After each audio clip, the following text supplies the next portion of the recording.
Ever find yourself thinking about, those what ifs, old relationships, maybe a second chance? Hmm. But then, well, life gets in the way. There's history, baggage. Things aren't simple. That's kind of the territory we're exploring today. Exactly. We're jumping into Colleen Hoover's. It starts with us. It's become a huge thing, right? Mhm. Especially online, TikTok, and all that. Right. It's pretty interesting how reader demand basically willed this sequel into existence. It picks up with Lily Bloom after her divorce from Ryle. And, well, guess who's back? Atlas Corrigan, her first love. The very same. So if you've ever wondered what happens when those old sparks reappear, well, that's our mission today. We're unpacking Lily and Atlas trying to figure things out again. And it's not easy. No. What are the real hurdles? How do you handle co-parenting when the ex is, well, very much still around? We want to get into the real stuff, the navigating of past and present. Yeah, it's got layers. We'll be looking at how they interact, what they're thinking internally, and all the outside pressures, too. It's a lot. Okay, so that initial reconnection, Atlas seems, well, he seems pretty certain it's been a year and a half. And the book says he's more than ready. Oh, definitely. You feel that right away. But that first time they actually meet on the sidewalk, it's Oh, interesting. how so? Well, he's clearly buzzing, but Lily's reaction feels much more grounded. Like she's a single mom, working hard, has a baby. There's even that detail about her worrying she smells like breast milk. Huh. Yeah, very real life. Totally. It kind of punctures any perfect rom-com fantasy bubble right there. Her life is complicated. So it's not exactly some big movie moment reunion they might have dreamed about once? Not really. And you see Atlas kind of deflate a bit. That initial excitement turns into anxiety almost immediately. Like, oh no, did I misread this? Is she already backing out? Yeah, that vulnerability is palpable. You put yourself out there and then second guess everything. Right. And he's waiting for her to text, checking his phone. That feeling is so relatable. Yeah. But, oh, the first text he actually gets isn't from Lily. No, it's about his restaurant, Corrigan's. Trouble already. Yeah, vandalism. Let's talk about that. Someone spray painted asshole on the building. Classy. They even joke about the spelling, right? Like, was the misspelling on purpose? Yeah. But underneath, it's definitely unsettling. It feels like it. What's Atlas's take on it initially? He tries to play cool, suggests it's just random, maybe kids, not personal. But his partner, Darren, he's more practical, thinks maybe it's a disgruntled ex-employee. Which sounds more plausible, maybe. Yeah, it feels a bit more grounded. It shows how sometimes we try to downplay things that make us uncomfortable. But it keeps happening, doesn't it? It's not just a one-off thing. Exactly. He mentioned security, but yeah, these repeat incidents, they start to pile up, create this low-level hum of unease. And then it gets really weird. They find someone actually sleeping in his office. Whoa. Okay, that's a definite escalation. Right. And his name is graffitied on the door, too. Suddenly it feels much more personal, targeted, maybe. Absolutely. It moves way beyond random vandalism. Now it feels like intimidation, something he can't just brush off anymore. And just as he's dealing with that, his phone rings. Unknown number. And for a second, he hopes. Hopes it's Lily. But no, it's a woman's voice saying, "It's me." Yeah. And the disappointment hits, but then, bam, total shock. It's his mother. And oh, by the way, he has an 11-year-old brother named Josh he never knew existed. Wow. Just wow. Talk about a bombshell. Right. His description of his past crashing into me from all directions, it feels spot on, like the ground just shifted under him. That is a massive revelation. Yeah. It completely changes his understanding of his own history and adds this huge new layer of complication just as he's trying to reconnect with Lily. Okay, so while Atlas is reeling from that, Lily's dealing with her own major complication, Ryle. Her ex-husband, who is still very present. Yeah, he's bringing over dinner. He still has a key to her apartment. That just feels like a problem waiting to happen if she wants to move on. Oh, absolutely. And Lily knows it. She recognizes, she has to sort that out, set some real firm boundaries with Ryle before she can even think about starting something new with Atlas. That access he has, his comfort level in her space, it's a huge obstacle. Totally. She needs that space, physically and emotionally, to even consider a fresh start. There's that dinner scene that really shows Ryle's possessiveness, I guess, even after the divorce. He grills her about a text message. Yeah, and the text was just from her mom. Right. But he needs to know, needs that element of control. It really highlights the dynamic that hasn't fully shifted yet. It really does. She feels like she has to justify something totally normal. That underlying power imbalance is still there. It's tough to navigate after a relationship like theirs. Which leads to her asking for the key back. That feels like a really important step for her. Definitely a pivotal moment. She's taking back control, saying, "This is my space now." It's not just about the metal key, it's symbolic. And how does Ryle react? Not well. He's reluctant, tries to tie it to seeing Emmy, their daughter, Hmm. make it about access to the child rather than respecting Lily's privacy. Classic deflect. Kind of. But Lily handles it pretty well. She clarifies, "This is about my privacy, not about you seeing Emmy." Making that distinction is key. And then the conversation shifts to overnight visits with Emmy, and Lily says something really telling. Oh, yeah. She says overnights can happen when she can talk, meaning Emmy. So Emmy can tell her if something happens with Ryle. Wow. It speaks volumes, doesn't it? About the trust that's been broken, about her deep-seated concerns regarding his past behavior, and, frankly, his temper. Absolutely. It's a mother's protective instinct, setting a really clear, if difficult, boundary for her daughter's safety. It's a heavy situation she's managing. So Lily's navigating Ryle. Atlas gets this massive family boys. But amidst all that chaos, they are trying to connect, right? Little moments. Yeah, like Lily's friend Alyssa. She totally clocks it immediately, starts teasing Lily about Atlas. Alyssa seems sharp. Very. She sees the history, the potential spark, but Lily shuts it down fast. Why? Just awkwardness. Probably some of that, but mostly, I think, fear. Fear of Ryle's reaction if he found out she was even thinking about Atlas. Remember that line? Which one? There's only one guy on this earth Ryle would approve of you dating, and that's Ryle. Oof. Yeah, that says it all about the control she escaped. Exactly. Then you get that scene. It's almost funny, but also super tense. Atlas brings Lily lunch at her flower shop. Nice gesture. Totally. But then, guess who walks in right after him? Oh no, Ryle. Yep.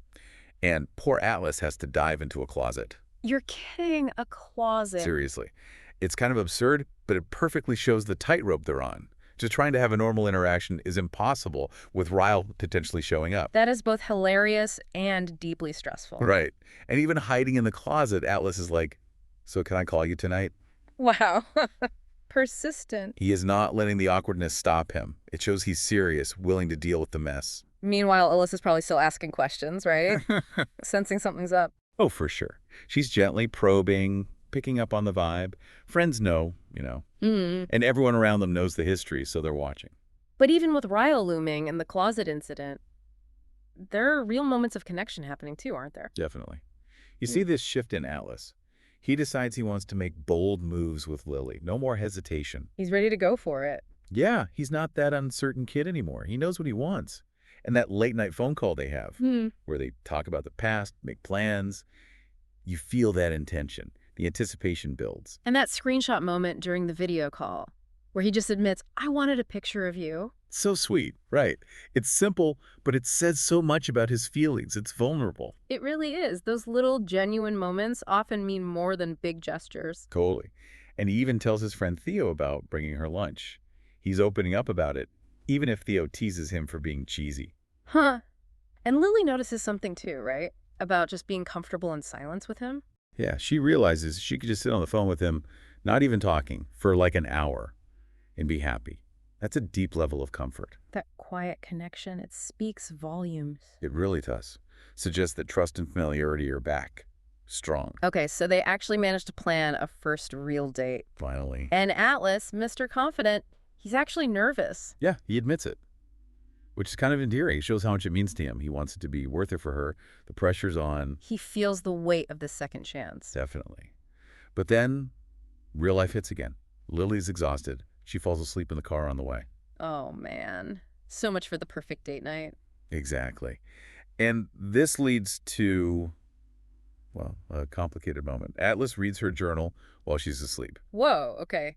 That's controversial. It is. He kind of justifies it, like she didn't want him reading it in front of her, but she's unconscious, so. Yeah. It definitely walks a very fine line. A breach of privacy, for sure. But what's his motivation there? Just being nosy. It seems more rooted in genuinely wanting to understand her perspective on their past. He reads about the lead up to their first kiss, and it really affects him emotionally. And to his credit, I guess, his reaction is to cancel their dinner reservation so she can just sleep. So there's care there alongside the boundary crossing. Okay. So what happens when she wakes up? She's embarrassed, obviously. And then Atlas comes clean, Admits he read about the first kiss. Awkward. Could be, but it actually leads to this kind of playful moment about the past. Remember the blankets in the washer? Oh, yeah. She admits she put them there on purpose so he'd have to sleep in her bed. Exactly. So it becomes this moment of shared history, a bit of lightness, Okay, that helps diffuse the journal weirdness a bit. a bit. And then Atlas does something even more vulnerable. He shares an entry from her journal with her, the one where she wrote about his really difficult childhood. The stuff about his mom, stepfather, being homeless before he met her. Yeah, he shares her words about his pain. It's this incredibly raw moment. Wow, that takes guts. And trust. Huge trust. And Lily's reaction is pure empathy. She just wishes she could hold him. It deepens their connection immensely. Sharing that vulnerability, that's a big turning point. A much stronger foundation being built, maybe? I think so.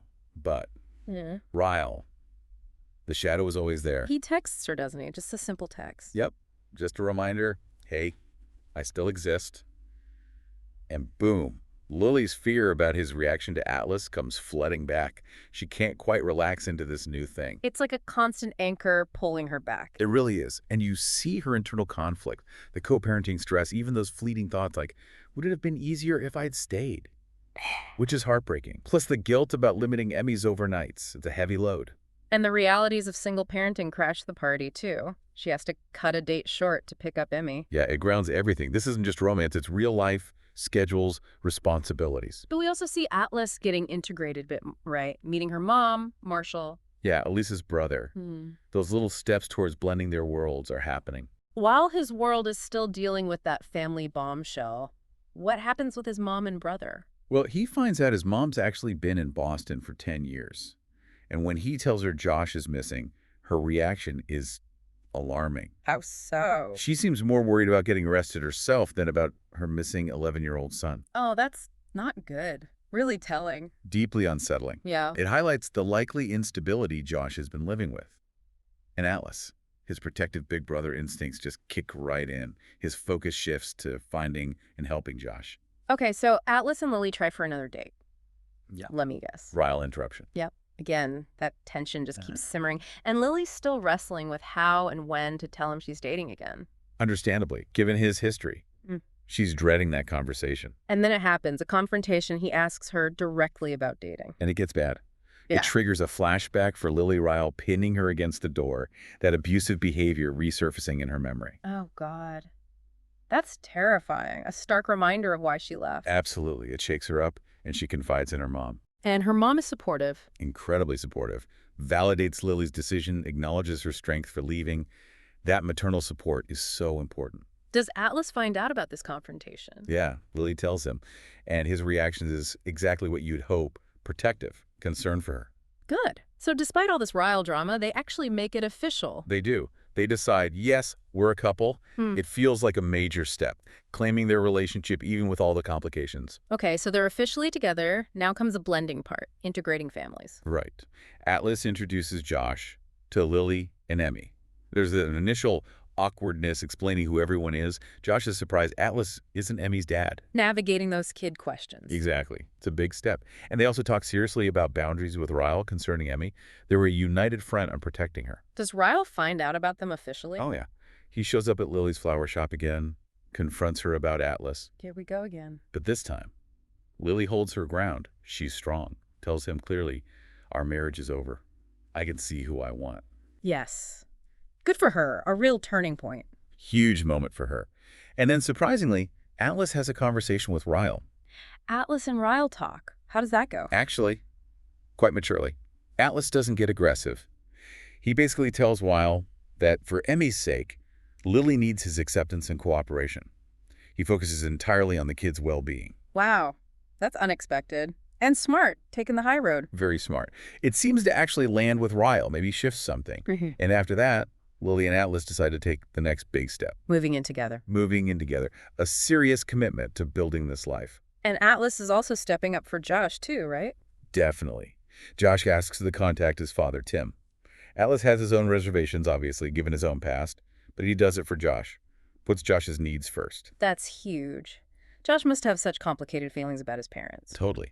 And Atlas handles it really well. He doesn't push, just supports Josh in figuring out what he wants, emphasizes his autonomy, offers stability without trying to replace anyone. He sounds like a really solid presence for him. He really tries to be. Then we get to the wedding. Atlas's vows.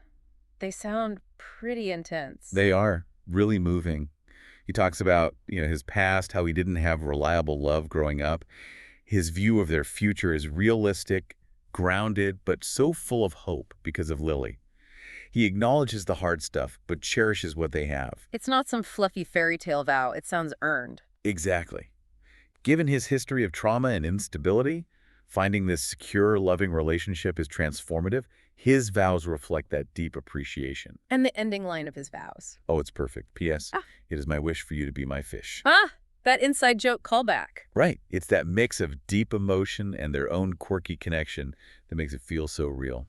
So them. So they do it. They move in, start navigating the blended family life with Josh and Emmy. Yep, the day-to-day stuff. And there's this sweet moment where Atlas overhears Josh talking about Lily, saying positive things, noticing little details about her. Ah, so a real bond is forming there. It seems like it. The new family unit is starting to feel solid.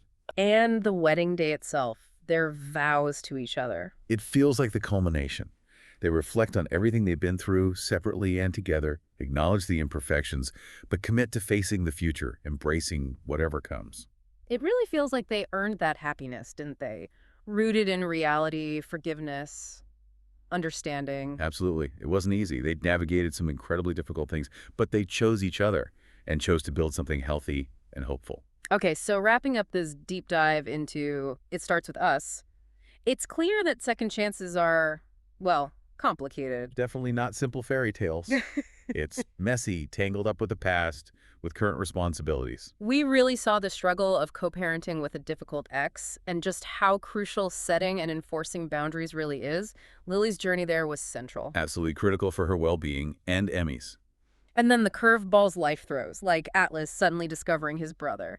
It really highlights how much we rely on our support systems, friends, family to get through those unexpected challenges. Yeah, those connections are vital when things get tough. Ultimately, it's a story about real-world love and family, baggage and all. It requires understanding, compassion, and a lot of work. So maybe something for everyone listening to think about. How do our own pasts shape our relationships now? And what does it really take to consciously build a better future, especially when you're dealing with echoes from before? Definitely some food for thought there.